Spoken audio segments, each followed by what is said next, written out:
Panamá, 23 de febrero de 2026. Hoy se abordará la intervención estatal y transición operativa de los puertos de Balboa y Cristóbal tras un fallo de inconstitucionalidad. Las nuevas normativas de vigilancia epidemiológica sobre la conducta suicida y las obligaciones actualizadas en la prevención del blanqueo de capitales. Ok, vamos a desglosar esto, porque estamos frente a un nivel de acción estatal verdaderamente sin precedentes. Sí, es algo que no se ve todos los días. Consideremos el escenario por un momento. De la noche a la mañana, el control operativo de dos de los puertos más vitales del comercio mundial simplemente cambia de manos. Y, a ver, no se trata de una transacción corporativa normal. Es una maniobra de emergencia absoluta. Totalmente. Y diseñada específicamente para evitar lo que, en la práctica, sería un colapso logístico global. Exacto. Hablamos del puerto de Balboa en el lado del Pacífico y el de Cristóbal en el Atlántico. Es una situación que le paraliza la respiración a cualquier analista de cadenas de suministro. Es un escenario crítico, sin duda. Para entender el porqué de esta urgencia tan extrema, hay que mirar más allá de la superficie de las grúas y los contenedores. La infraestructura logística de un país con esta geografía. Especialmente una tan interconectada con la ruta interoceánica. Exactamente. No funciona simplemente como un negocio rentable. Es una arteria principal del comercio internacional. Si el flujo en esos puertos se detiene, aunque sea por 48 horas, el efecto dominó es devastador. Claro, porque todo está conectado. Así es, los barcos comienzan a hacer fila en ambos océanos, se genera una acumulación masiva de contenedores, las zonas francas se saturan porque no pueden despachar mercancía y el transporte terrestre, se paraliza por completo. Y al final del día, esto significa fábricas en otros continentes deteniendo su producción por falta de piezas. O productos perecederos arruinándose en alta mar. Por eso, una interrupción aquí trasciende lo local, es una crisis global en tiempo real. Y el detonante de este verdadero terremoto logístico es un fallo de inconstitucionalidad emitido por la Corte Suprema, específicamente contra el contrato que el Estado mantenía con Panama Ports Company, conocida como PPC. Un contrato que venía de hace décadas. Sí, y al revisar los documentos sobre esta concesión original, yo quedé verdaderamente perpleja. Las dimensiones territoriales y financieras parecen irreales. Quiero entender la magnitud exacta de lo que estaba en juego.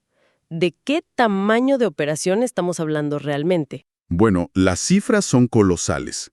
El contrato original les había otorgado un polígono de más de 197 hectáreas en el puerto de Balboa. 197. Para ponerlo en perspectiva, eso equivale a casi 280 campos de fútbol de pura infraestructura portuaria. ¡Wow! Y en el puerto de Cristóbal estamos hablando de más de 147 hectáreas. Son áreas terrestres y marítimas inmensas, estratégicamente incalculables. Y financieramente también, me imagino. Definitivamente. El análisis del caso revela que, a lo largo del tiempo, el Estado renunció a ingresos muy significativos. Por ejemplo, hubo una renuncia directa a créditos por $12 millones simplemente por conceptos de dragados. Espera, ¿12 millones solo en dragados? Solo en dragados. Y el dragado es vital, o sea, es el proceso constante de limpiar el fondo marino para que los buques de gran calado no encallen. Claro, la arena y el sedimento se acumulan. Exacto. Renunciar a cobrar eso, sumado a otras retenciones, significa que el país dejó de percibir una inyección de recursos masiva durante años. Es una cantidad de territorio y capital abrumadora. Pero, leyendo los detalles del fallo, hay un punto geopolítico que me dejó dándole vueltas al asunto. No se trata solo de un mal negocio o de hectáreas, sino de quién estaba realmente detrás de la empresa. Ajá, el tema de los accionistas. Exacto. Es como una serie de muñecas rusas corporativas, una dentro de otra, hasta llegar a un destino sorprendente. ¿Cómo funcionaba esa estructura exactamente? Lo fascinante aquí es precisamente la raíz legal que provocó la caída de este gigante contractual. El fallo de la Corte subraya una violación directa del artículo 290 de la Constitución Política. El artículo sobre soberanía. Ese mismo. Al desentrañar esa estructura de muñecas rusas que mencionas, se descubre un entramado muy particular. La empresa operadora estaba vinculada a Hutchison Ports Holdings. ¿Qué es enorme a nivel mundial? Gigante. Pero si sigues el rastro de los accionistas de esa entidad, llegas a sociedades como Seca Hutchison y PSA International. Y al seguir ese último hilo hasta el final, descubres que el propietario definitivo de una de esas ramas es Temasek Holdings. ¿Y qué es Temasek exactamente? ¡Wow! O sea, el estado de Singapur. Exactamente. Y el principio constitucional panameño establece límites estrictos de soberanía.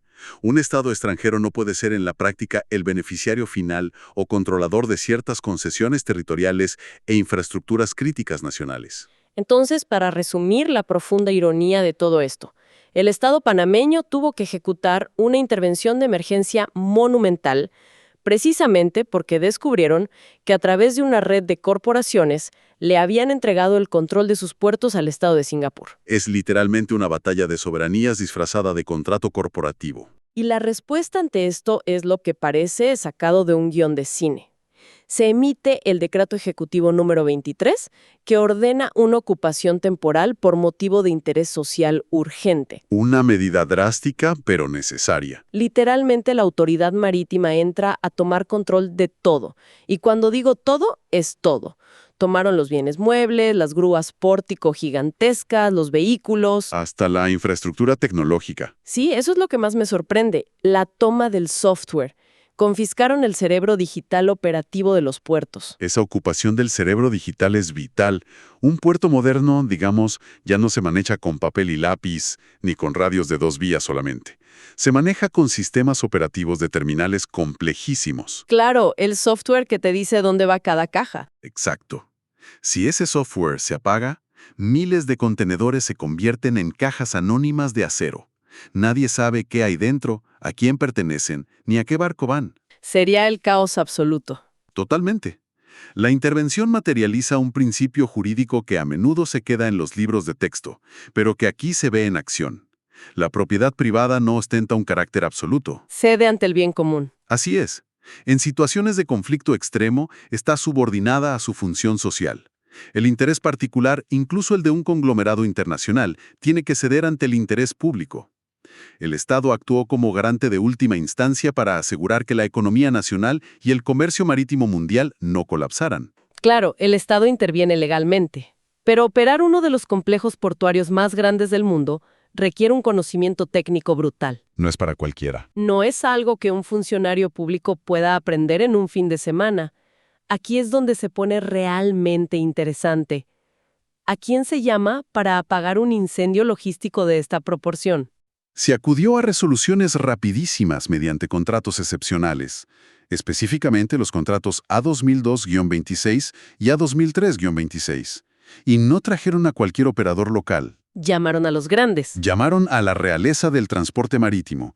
Para el puerto de Balboa, se firmó con APMT Panamá, que está directamente vinculada a APM Terminals, y al gigantesco conglomerado danés Maersk. Maersk, la línea naviera que mueve una fracción inmensa del comercio mundial. Esa misma. Y para el puerto de Cristóbal, entró TIL Panamá, respaldada por la red de MSC, otro titán global de los océanos. Básicamente, los pesos pesados. Son entidades con la capacidad técnica, el software propio y la trayectoria internacional para asumir un complejo portuario en crisis sin pestañear.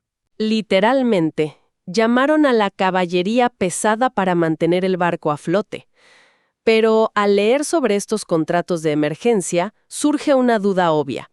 Si a estas megacorporaciones se les entrega el control sin una licitación pública tradicional, de esas que toman años, ¿no existe el riesgo de que se queden con los puertos para siempre por la puerta de atrás?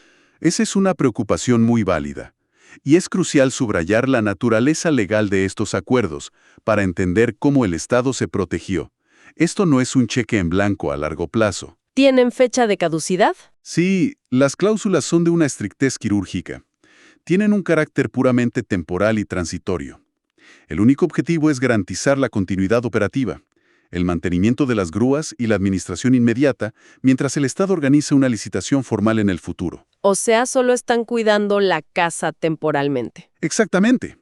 Es más, se obliga a estos nuevos operadores transitorios a entregar cuando termine su periodo de emergencia toda la información recopilada, las actualizaciones de hardware adquiridas y el control total de vuelta a la autoridad pertinente. Sin derechos adquiridos. 0.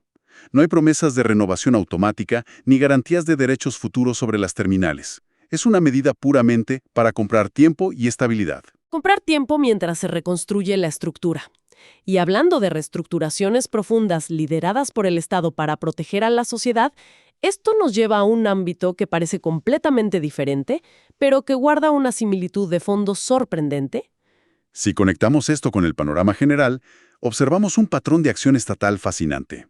Pasamos de un Estado que necesita ver y controlar cada contenedor físico que entra al país para evitar un colapso macroeconómico, a un Estado que intenta mapear y controlar algo mucho más invisible y complejo: la salud mental de su población. A través de una intervención estructurada y minuciosa en la salud pública. Ese es el puente perfecto. Estaba leyendo los documentos sobre la nueva norma del Sistema de Vigilancia Epidemiológica de la Conducta Suicida. Un tema delicadísimo. Muy delicado. Históricamente, ha sido un tema relegado a conversaciones en voz baja, envuelto en tabú, pero ahora el enfoque da un giro radical hacia el rigor científico más duro. Mencionan la implementación de un modelo biopsicosocial. Así es, un cambio de enfoque necesario. Y lo que más me sorprendió es que no solo hablan de factores psicológicos, sino de biología pura y dura. Detallan mecanismos biológicos como el eje hipotálamo-hipófiso-adrenal o eje HHA y la disminución del factor neurotrófico derivado del cerebro o BDNF. ¿Cómo se traduce toda esta terminología médica compleja en entender una crisis de salud mental? Bueno, es un cambio de paradigma notable. Para explicarlo de forma sencilla, el eje hipotálamo-hipófiso-adrenal, o HHA, funciona como el sistema de alarma de incendios del cuerpo frente al estrés. Ok, una alarma biológica. Exacto. En una situación normal, la alarma suena, libera cortisol para hacernos reaccionar ante el peligro, y luego se apaga. Lo normal cuando te asustas o te estresas. Pero en una disfunción crónica severa, es como si la alarma se quedara atascada en la posición de encendido. El cerebro se inunda constantemente de cortisol, lo que agota los recursos de la persona y destruye su capacidad física para adaptarse emocionalmente a los problemas. Estás bajo ataque constante desde adentro. ¿Y qué papel juega ese otro elemento, el BDNF? El BDNF funciona básicamente como un fertilizante biológico para el cerebro. Es una proteína esencial para que las neuronas crezcan, se reparen y formen nuevas conexiones. Lo que llaman plasticidad neuronal. Precisamente, cuando el nivel de este fertilizante disminuye drásticamente, es como si la mente perdiera su flexibilidad. Le cuesta mucho más encontrar nuevos caminos o perspectivas para salir de una encrucijada emocional. Se quedan encerrados en un callejón sin salida neurológico. Esa es una gran analogía. La nueva normativa reconoce que una crisis de este tipo no es solo una cuestión de voluntad o circunstancias, sino que tiene huellas neurobiológicas comprobables. Alteraciones físicas en los circuitos del córtex prefrontal y la amígdala. Es fascinante entender que se está mapeando la neurobiología de la crisis. Ahora bien, tener la teoría biológica es una cosa, pero la norma exige rastrear estos incidentes en el mundo real para hacer vigilancia epidemiológica. Y ahí es donde entra el nivel de detalle de los reportes. Enfermedades, el nivel de granularidad exigido para reportar es asombroso. La granularidad de esos datos no tiene precedentes. La patogénesis requiere combinar la predisposición genética con factores socioculturales, y para eso el sistema necesita datos milimétricos. Tan milimétricos que ya no solo vigilan los métodos estadísticamente más frecuentes. La norma exige a los centros de salud usar códigos específicos para registrar incidentes sumamente inusuales. Cosas que antes pasarían como simples accidentes. Exacto. Hay códigos para clasificar autolesiones provocadas deliberadamente a través de un evento de transporte terrestre, por ejemplo, hiriendo a un ciclista. Ajá. Tienen categorías para incidentes en transporte ferroviario, marítimo y hasta aeroespacial. Obligan a reportar si alguien se inflige daño al ser mordido por un animal, intencionalmente, por el contacto con una planta tóxica, por exposición a vibraciones extremas o incluso por esfuerzo físico excesivo prolongado. Sí. El nivel de detalle impresiona. Es una disección de la conducta humana llevada al extremo, porque el Estado necesita un nivel de detalle que parece casi exagerado. Puede parecer exagerado a simple vista, claro, pero responde a una necesidad epidemiológica real y matemática. Para poder prevenir eficazmente, los sistemas de salud pública necesitan ver el patrón completo, sin puntos ciegos. Necesitan la imagen en alta resolución. Exactamente.